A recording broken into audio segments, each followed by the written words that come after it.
Hello everyone, thanks for coming through. Today we're gonna have a fun video for you. Today we're gonna be visiting the oldest, well, what used to be the oldest McDonald's in America. They tore it down. It's very sad. Me and my son wouldn't have made a video before I did YouTube. This was actually taking place back in 2019.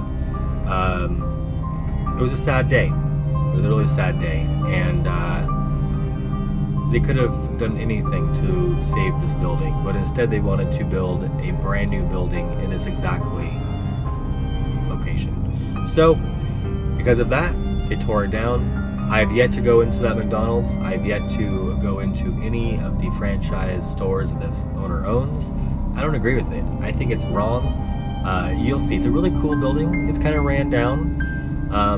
A lot of homeless people were living on the side of it. A lot of crime activity was happening. They were breaking into it, vandalizing it. I get it, but still, you can easily turn it into some sort of a tourist spot for the city of Portland, Oregon. Then just tear it down. That's just wrong. So enjoy the video. Thank you for watching, and have a good day.